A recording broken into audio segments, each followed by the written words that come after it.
Hello, welcome back. Mr. Warnow here. I'm going to go over a Taylor series question with you. So let's imagine we have this function, x times the sine of x. I want to write the Taylor series expansion for this.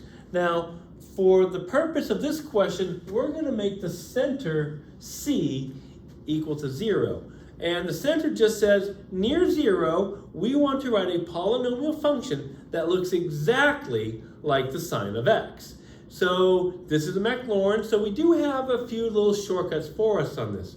For example, I could rewrite sine of x as a Taylor expansion is x minus x cubed over 3 factorial plus x to the 5th over 5 factorial minus x to the 7th over 7 factorial. Now, because this is a series, we're going to keep this going by putting a plus dot dot dot. The series just means it goes on forever.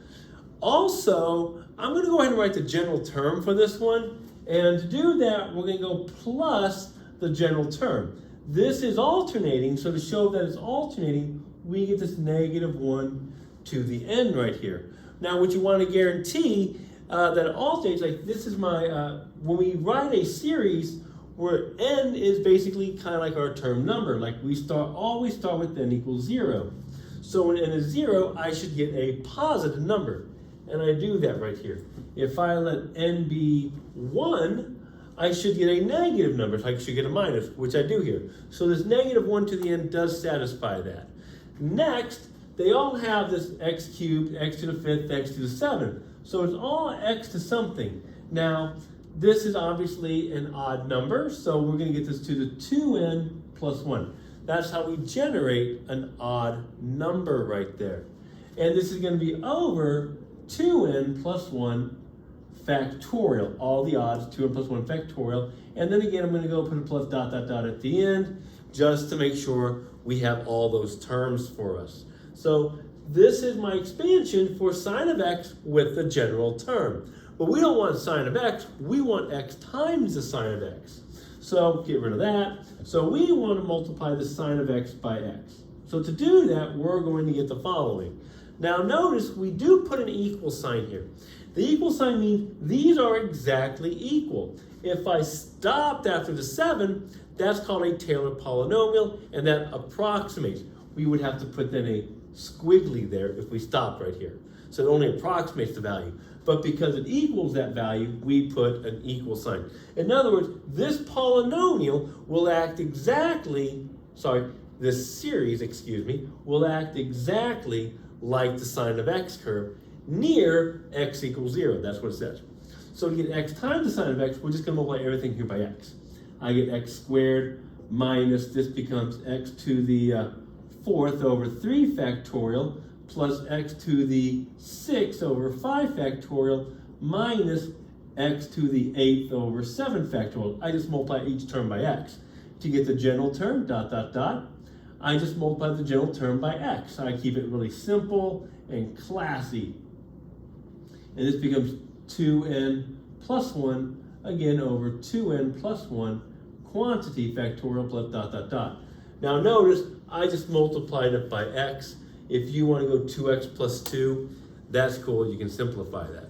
So this is our expansion. Now, why do we like the expansion? Well, x times sine of x is really difficult to work with. Let's say we wanted to take the antiderivative of that. So let's say I wanted to integrate x times the sine of x. Oh no, I have to do integration by parts, which can be kind of tricky for us. But what the Taylor series says is, look, these are exactly the same. In other words, they behave exactly the same. In other words, if I took the derivative of x sine of x, it's the same as the derivative of the series. Likewise, if I integrate x sine of x, it's the same as integrating this series. So I can say that these are the same.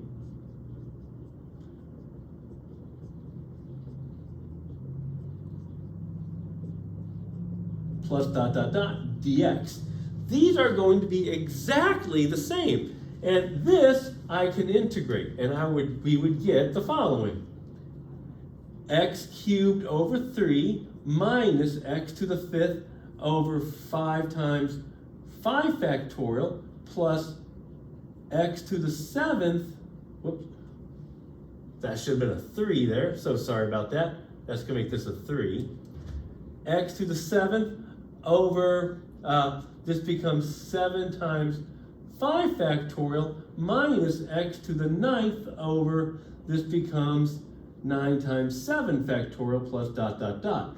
So this goes on forever. These become exactly the same antiderivative right there. So if you ever forget integration by parts, you got your Taylor series that can help you with that as long as it's near 0. All right, I hope you enjoyed that video, and I'll see you around. Bye-bye.